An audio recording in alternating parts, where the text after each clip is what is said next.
Conseil des ministres, la session ordinaire d'aujourd'hui adopte le projet de création du comité militaire de suivi de la réforme des forces de défense et de sécurité. Baisse du prix du riz brisure non parfumé, les commerçants détaillants s'engagent à respecter le prix fixé désormais à 340 francs CFA le kilogramme. Conseil d'administration de la BDM-SA à Marrakech au Maroc, on ne change pas une équipe qui gagne. Abdoulaye Daffé reste aux commandes pour 6 nouvelles années. Bonsoir à tous et bienvenue dans ce journal. Temps aussi de vous dire qu'il a beaucoup plu ici à Bamako. Mesdames et messieurs, bonsoir. Le Conseil des ministres s'est réuni en session ordinaire ce mardi 12 juin dans la salle de conférence de la primature sous la présidence du Premier ministre, chef du gouvernement, Cheikh Mohamed Abdoulaye Souad, dit Modibo Diarra. Après examen des points inscrits à l'ordre du jour, le Conseil a adopté des projets de texte et procédé à des nominations.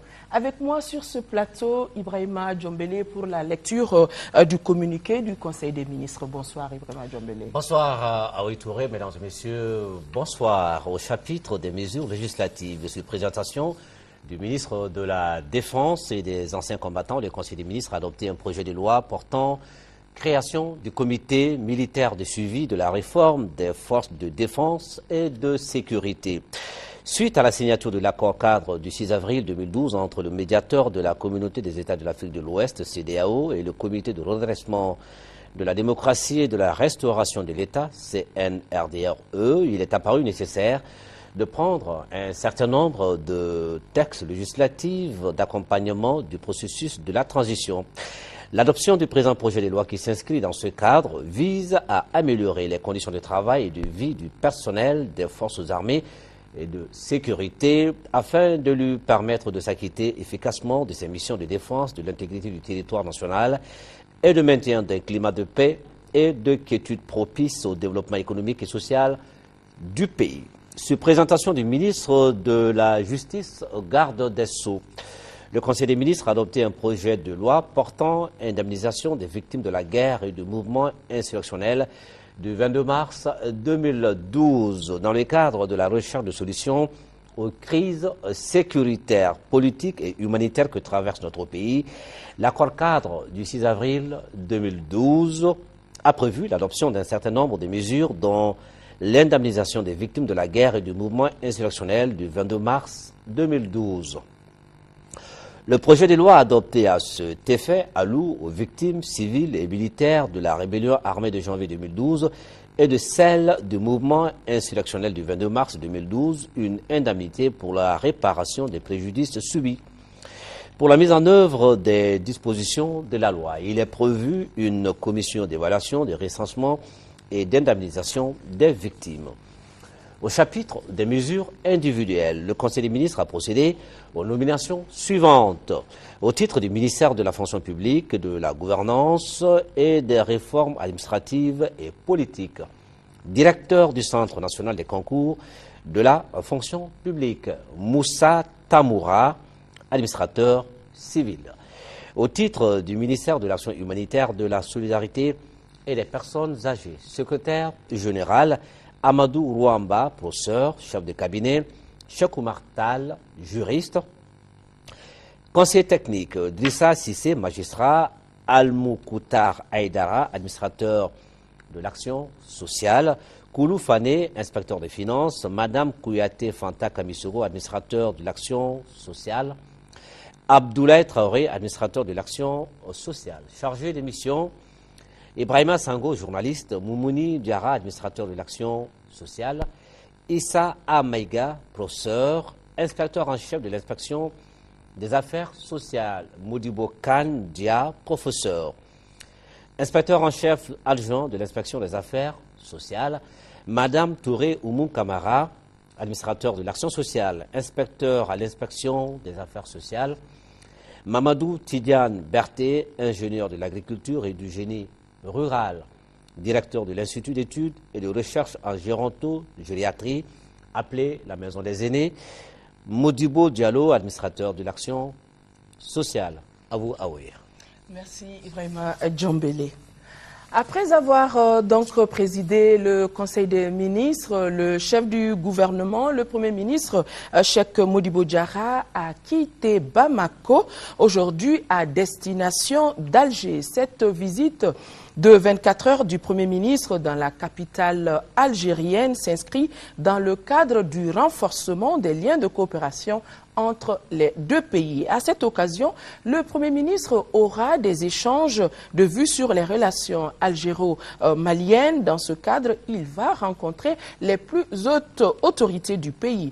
Il leur tiendra informés des efforts du gouvernement de transition pour exécuter ses missions avec comme priorité des priorités la reconquête des régions occupées dans le nord du Mali. Le Premier ministre, pour ce voyage, est accompagné du ministre de la Défense et des anciens combattants, colonel-major Yamoussa Kamara, et du ministre de la Communication, de la Poste et des Nouvelles Technologies, Amadoune Touré. Nous ne sommes pas au Mali pour prendre une décision. La prise de décision revient au conseil d'administration de la Banque mondiale. Ces propos sont de Ousmane Diagana, directeur des opérations de la Banque mondiale pour le Mali. Il l'a dit au cours de la séance de travail entre la mission de haut niveau de la Banque mondiale présente dans notre pays et le ministre de l'économie et des finances. Même s'il n'y a pas d'engagement pris, la mission augure de bons signes. Mohamed Diarra. Face à face, le Mali et la mission de haut niveau de la Banque mondiale reprennent les négociations pour le mieux-être des populations. Des populations qui ont hâte de voir reprendre le financement des différents projets. Après les événements du 20 mars dernier, les deux parties veulent donc repartir sur de nouvelles bases pour instaurer la confiance mutuelle. Avant les événements du 20 mars, le taux de décaissement des projets de la Banque mondiale au Mali était consistant. Avant le coup, on avait un stock de projets d'à peu près 12 opérations avec un montant mobilisé de plus de 800 millions de dollars, dont à peu près 500 millions de dollars étaient décaissés et à peu près 300 et quelques millions de dollars non décaissés. La Banque mondiale tient compte de certains éléments pour reprendre ses activités au Mali. La question de la légitimité ou de l'acceptabilité des autorités en place, c'est une question fondamentale que nous devons regarder. La question de l'effectivité du contrôle du territoire par les autorités qui sont en place actuellement, c'est une question qu'il faut regarder. Le respect des engagements pris par le gouvernement précédent vis-à-vis des partenaires internationaux de façon générale et de la Banque mondiale en tant que votre partenaire, ces questions est une question aussi cruciale. À la lumière des différentes rencontres, la partie malienne s'est dit confiante quant à la reprise des activités de la Banque mondiale. Cette mission est de très très bon augure. Ça signifie ce que nous avons toujours cru, que la confiance entre la Banque mondiale et le Mali reste entière. Nous avons compris et accepté du reste les décisions qui ont été les vôtres. Et puis, encore une fois, nous sommes heureux de recevoir la mission de haut niveau pour évaluer la situation. Dans les jours à venir, la mission envisage de rencontrer la société civile et les leaders d'opinion. Cette mission de la Banque mondiale au Mali n'a pas pour but de prendre une décision. La prise de décision revient au conseil d'administration, a précisé Ousmane Diagana. La ratification de l'accord de Cotonou, il en sera beaucoup question à Port-Vila où se tiennent depuis hier les travaux de la 95e session du Conseil des ministres Afrique, Caraïbes, Pacifique. L'accord de Cotonou qui définit les grands principes de la coopération entre les pays ACP et leurs partenaires européens ne pourra entrer en vigueur qu'après ratification par les 2/3 des États ACP et l'ensemble des pays de l'UE. À ce jour, de l'UE, l'Union européenne. À ce jour, ce texte n'a été ratifié que par 15 pays ACP et 8 pays européens, d'où la nécessité de le faire d'ici fin octobre prochain. D'autres questions, notamment l'avenir du groupe ACP et la situation sécuritaire dans le nord de notre pays, seront aussi abordées. À noter que le ministre d'État ministre des Affaires étrangères et de la coopération internationale, Sadio Lamine Sow, participe à cette 95e session du Conseil des ministres. Les commerçants détaillants s'engagent à respecter le prix du riz exonéré fixé à 340 francs CFA le kilogramme. Il s'agit du riz brisure non parfumé de 25% et 100%. Les autres catégories de riz, telles le Gambiaka, ne sont pas concernées par la mesure. Déclaration faite au cours d'une assemblée d'information et de sensibilisation des commerçants à la Chambre de commerce et d'industrie du Mali. Ce que nous dit dans son compte-rendu Daouda Sidiki Diarra. Nul n'ignore la dure situation que traverse notre pays ces temps-ci. Face à ces difficultés, l'État a pris des mesures exceptionnelles pour alléger les souffrances des populations. C'est ainsi que le riz exonéré qui est déjà disponible sur le marché sera vendu à 340 francs CFA. C'est pour informer les commerçants détaillants de la nouvelle donne que cette assemblée a été organisée. Le pays a besoin de chacun de vous. Notre pays est en guerre. Et ce pays souhaite que chacun de nous apporte sa contribution dans le cadre de la construction nationale et à chacun à son niveau. C'est pour cette raison que nous avons souhaité l'Assemblée générale pour donner une première information aux responsables des communes, aux responsables des marchés, qu'à leur tour, fait la restitution au niveau de chaque commune et chaque marché. Il s'agit du riz brisure 25% et 100% non parfumé qui sera vendu à 340 francs CFA. Les autres catégories de riz telles les Gambiaka ne sont pas concernées par la mesure. À partir du samedi prochain jusqu'au jeudi 29 juin, des assemblées d'information et de sensibilisation des commerçants seront organisées dans les 6 communes de Bamako. Bien qu'ayant des soucis par rapport au transport du riz, les détaillants se trouvant dans les quartiers reculés de Bamako s'engagent à respecter les 340 francs CFA fixé comme prix du riz exonéré. 2 inspecteurs de l'Intérieur ont prêté serment ce matin devant les conseillers de la Cour suprême. Cette prestation de serment répond aux dispositions de l'article 7 de l'ordonnance numéro 056 PRM du 28 septembre 2008 portant création de l'inspection de l'Intérieur. Elle permet de placer les inspecteurs sur la protection de la loi contre les injures, les provocations et les menaces dont ils peuvent être l'objet dans l'exercice de leurs fonctions. Après réquisitoire de l'avocat général près de la Cour suprême, les récipiendaires ont été renvoyés à leurs fonctions par le président de la Cour suprême. Le mandat du président directeur général de la BDM SA, Abdoulaye Daffé, vient d'être renouvelé pour une nouvelle période de 6 ans. C'est la principale décision issue de la 44e session du conseil d'administration de cet établissement bancaire qui s'est tenue aujourd'hui à Marrakech au Maroc. Cette session a noté avec satisfaction les performances réalisées au cours de l'exercice 2011 qui s'est soldé par un résultat d'exploitation bénéficiaire de 8,918 milliards de francs CFA, soit un taux de progression de 45% par rapport à l'année 2010. Le Conseil a exhorté par ailleurs la Direction générale de la BDMSA à diligenter la mise en œuvre des projets d'ouverture de filiales. Envoyés spéciaux à Marrakech, Amadou Sangaré et Adama Kamara.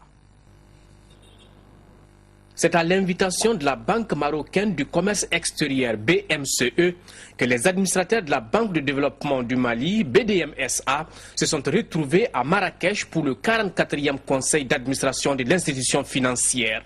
Il ressort des documents que malgré une conjoncture économique et financière nationale difficile, la BDMSA a pu se maintenir. Il est heureux de constater avec vous que notre banque affiche un total bilan de 420 milliards de francs CFA, contre 404 milliards en 2010. Des dépôts collectés auprès de la clientèle totalisant 352 milliards de francs CFA pour un objectif programmé de 352 milliards, soit un taux de réalisation de 100%. Des emplois globaux, clientèle et trésorerie de 369 milliards de francs CFA, contre 296 milliards en 2010, soit une progression de 25%. Un résultat d'exploitation bénéficiaire de 8 milliards 918 millions de francs CFA pour un objectif programmé de 7 milliards 200 millions de francs CFA, soit un taux de réalisation de 124%. Dans les années à venir, d'autres chantiers seront ouverts par la BDM SA avec la création de ses filiales à Abidjan, Ouagadougou et Paris, mais également la mise en route de sa compagnie d'assurance. Pour ce faire, le chef d'équipe compte sur chacun des partenaires. Je sais compter sur l'engagement de chacun des actionnaires de la BDM, mais aussi sur le soutien de chacun de nos administrateurs pour continuer à mieux guider nos pas, mieux orienter nos actions afin de permettre à la BDM de réaliser les objectifs de son plan de développement à moyen terme. En retour, les actionnaires de la BDM SA, qui sont l'État malien, la BCAO, la BOAD, la BMCE et le secteur privé malien, se sont engagés à porter encore plus haut la BDM SA. Après le désistement du Malawi, l'Union africaine tiendra son prochain sommet à Addis Abeba, prévu en juillet. Après la décision du Malawi donc de renoncer à accueillir cette réunion pour ne pas avoir à inviter le président soudanais Omar el-Béchir, recherché par la Cour pénale internationale, le ministère soudanais des Affaires étrangères a réagi, estimant que la décision du Malawi est une grande victoire pour la diplomatie soudanaise. Le sommet de juillet de l'Union africaine se tiendra à Addis Abeba, au siège de l'organisation, comme celui de janvier dernier. Et Omar el-Béchir pourra y prendre part en dépit du mandat d'arrêt émis contre lui par la Cour pénale internationale, puisque l'Éthiopie ne reconnaît pas cette cour. Le Malawi, en revanche, a renoncé à accueillir le sommet précisément pour ne pas recevoir le président soudanais. Même si, pour atténuer l'effet de sa position, Lilongwe met en avant les termes du traité de Rome, texte fondateur de la CPI qui l'obligerait à arrêter Omar el-Béchir. Notre décision n'a rien à voir avec le Soudan, rien à voir non plus avec le président du Soudan, et rien à voir non plus avec un autre pays de la région. Il s'agit ici du Malawi qui doit respecter les traités internationaux dont il est signataire. Lilongwe a dit aussi ne pas vouloir froisser ses bailleurs de fonds internationaux, mais tous ces arguments font débat sur le continent, en Afrique du Sud notamment, où de nombreux chercheurs soulignent que l'hostilité de l'Union africaine vis-à-vis de la Cour pénale internationale ne fait plus l'unanimité. Le Malawi devrait être félicité car Omar el-Béchir est réclamé par la CPI pour des crimes sérieux commis au Darfour. Et à croire la présidente du Malawi, c'est en solidarité avec les victimes du Darfour qu'elle a décidé de renoncer au sommet. Depuis l'accession au pouvoir de Joyce Banda, l'ancienne vice-présidente qui a pris les rênes du pays à la mort du président Mutharika en avril dernier, le Malawi ne cesse d'étonner sur le continent par l'audace de ses décisions. En RDC, le gouvernement congolais lance le recensement des sans-emploi. Un fichier pour les jeunes chômeurs a été mis en place et le recensement se fait par SMS, une première dans le pays. Après des études en théologie et des années de chômage, Martin s'est lancé dans l'informel. En République démocratique du Congo, les chemins de l'emploi sont impénétrables. Alors il a ouvert ce petit kiosque où il vend des cartes prépayées et des cigarettes. Il s'est également inscrit au nouveau fichier des jeunes chômeurs mis en place par le gouvernement, sans trop y croire. Si notre gouvernement a besoin, n'est-ce pas, de recenser, d'identifier tous les chômeurs pour résoudre vraiment le problème de l'emploi, c'est très bien, mais on ne croit pas encore à cela. Le recensement se fait par SMS. L'opération lancée par le Programme national pour l'emploi des jeunes vise à la création d'une base de données afin d'élaborer une politique qui a l'ambition de créer 1 million d'emplois en 5 ans. Nous attendons plus de 15 millions de jeunes Congolais vivant au chômage. Ce n'est pas de leur faute. C'est plus que depuis 60, 70, 80, 90, ces pays n'ont jamais une politique nationale de l'emploi. D'ores et déjà, le programme appuie des initiatives de jeunes ou de structures pour aider à la formation. Ici, l'OSADEC, une ONG locale, a bénéficié d'un lot de machines à coudre. Bilan de l'opération, la création d'un atelier de couture où travaillent désormais une trentaine d'ex-chômeurs.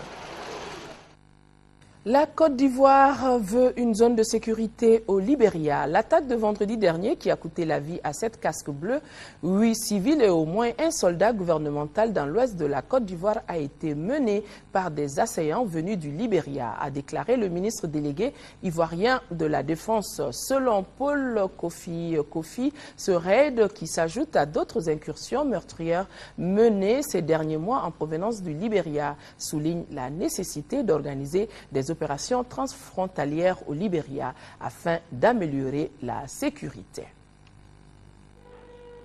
C'est le ministre délégué à la Défense qui est à l'initiative de cette réunion d'urgence à Abidjan. Autour de la table, de hauts responsables de l'armée ivoirienne, mais aussi des représentants de la force française Licorne et de l'opération des Nations Unies en Côte d'Ivoire. À l'ordre du jour, la définition d'une stratégie pour sécuriser de manière durable la frontière ivoiro-libérienne. Un vrai casse-tête pour les participants. Il n'est pas possible de mettre des hommes, des sections dans tous les villages qui longent la frontière. C'est extrêmement difficile, en moyens humains, en moyens logistiques. Et nous avons des routes impraticables. Malgré les difficultés répertoriées, le gouvernement ivoirien annonce une batterie de mesures visant à renforcer le dispositif sécuritaire dans l'ouest du pays. L'annonce intervient 4 jours après l'attaque du village de Sao. L'attaque, selon un bilan officiel, a fait 16 morts, dont 7 casques bleus nigériens. Leurs corps ont été transférés à Abidjan avant le rapatriement à Niamey. Aujourd'hui, sur le terrain, la situation est redevenue calme puisque les forces ont renforcé leur dispositif.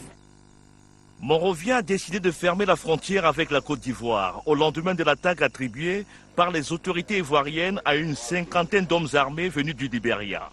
C'est la première fois depuis un an qu'une telle décision est prise.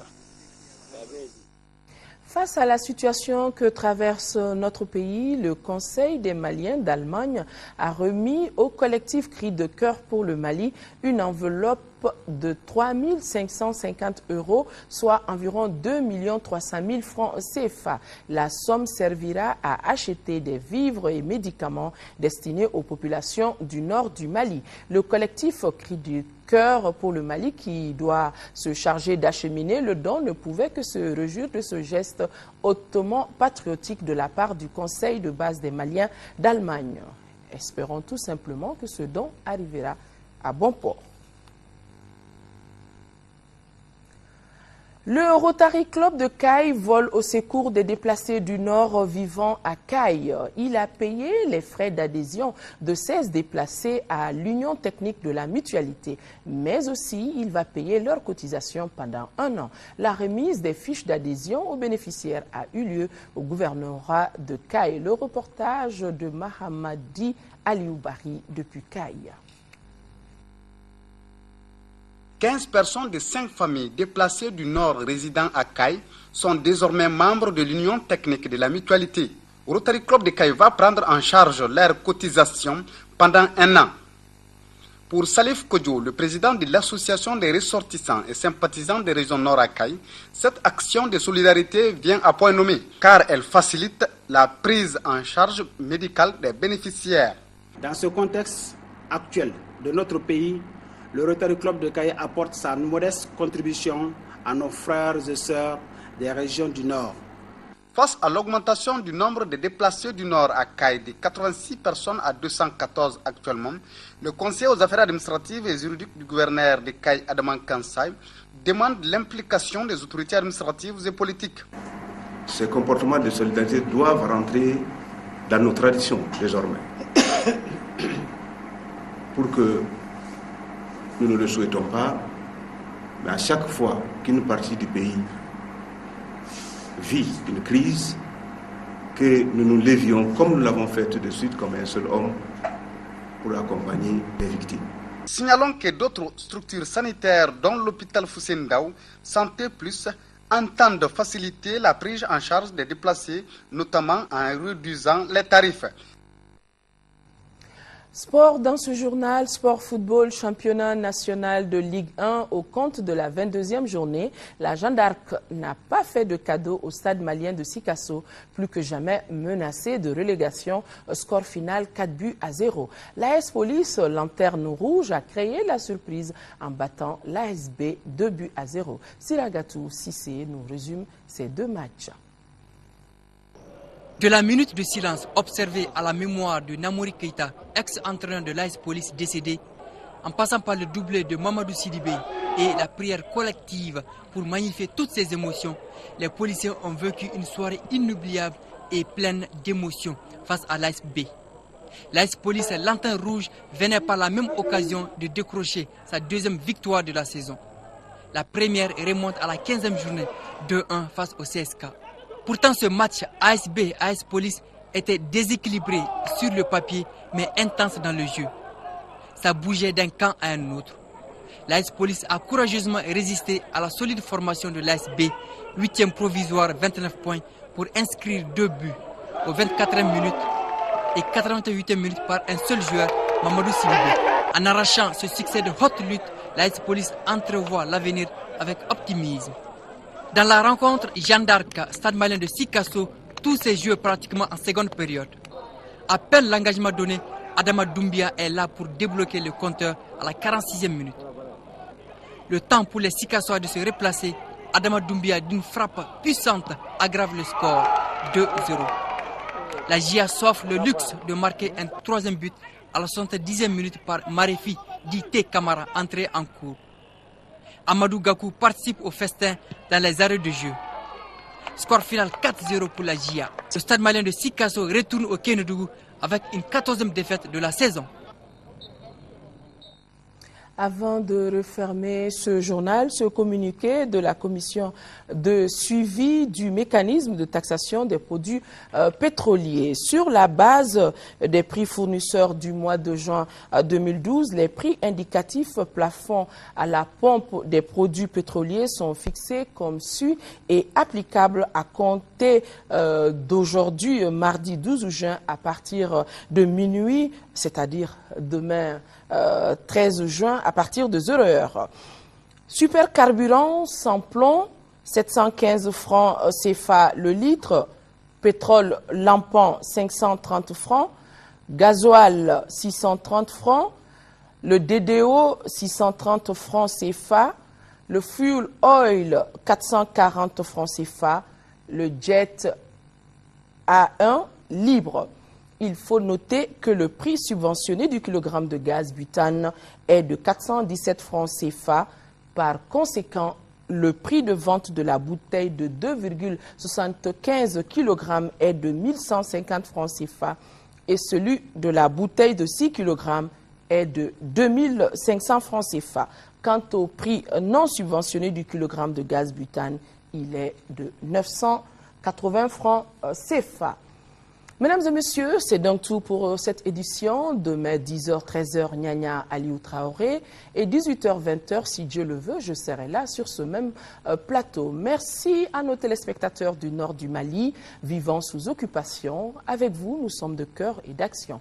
On ne vous oublie pas. Excellente nuit à tous. Au revoir.